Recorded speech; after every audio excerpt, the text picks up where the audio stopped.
Well, it's that day, Roberts Space Industries Day. And we are looking at the currently available selection of flyable ships from Roberts Space Industries. And you know what the standout here is? Do you know what the best ship that I have been in, that I have flown, that I have used, that Roberts Space Industries makes that is currently flyable? It's the Aurora Legionnaire. It's the starter ship.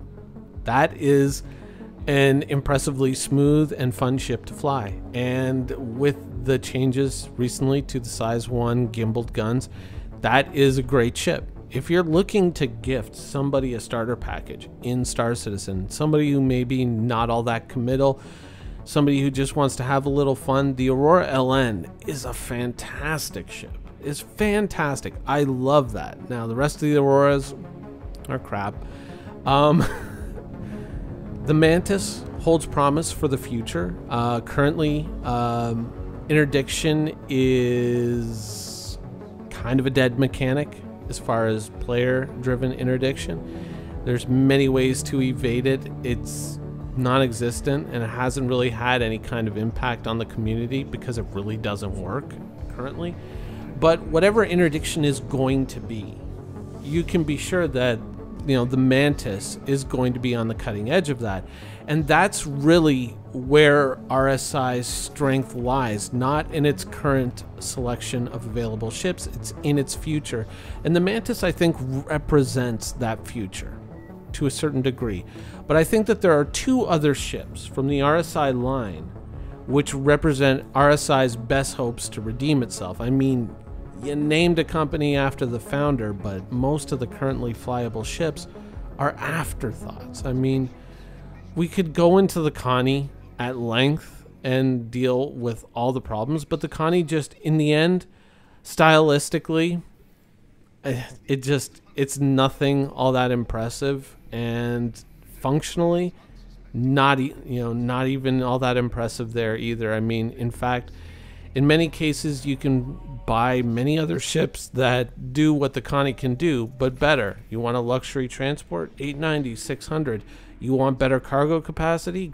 Go to a Caterpillar.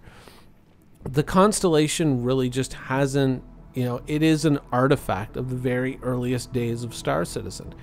It has not received the attention that it should have received.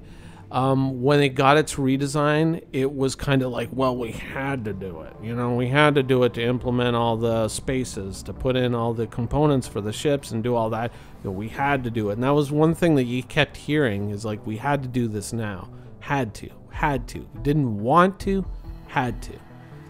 And that, I think, kind of spells the mood for RSI. Had to do it. The future, I think, for RSI, though, is going to be a lot brighter. And there are two ships that I want to talk about now, which kind of hold the future of RSI in their hands. The Orion and the Polaris. The Orion as the king, big daddy mining ship in space, which is currently being built, is hopefully going to serve as something of a revamped style guide for the future of RSI.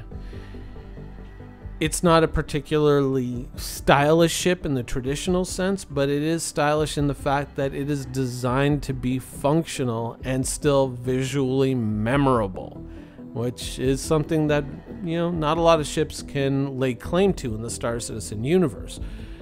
The Polaris represents what could be the cutting edge of combat technology as far as corvettes are concerned. I mean, it's not a tough competition. There's only one, but it's a ship that holds a lot of promise with its absolutely epic weaponry.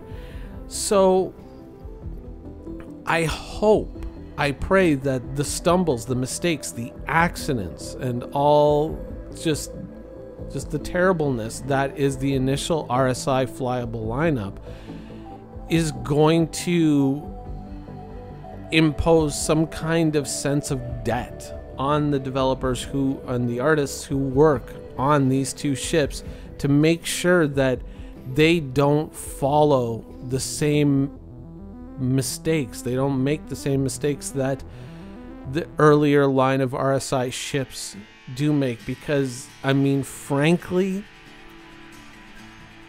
the current line of RSI ships, with the exception of the Legionnaire, are kind of crap.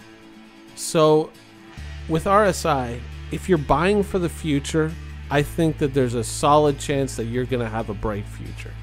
But if you're buying for the now, you're wasting your money.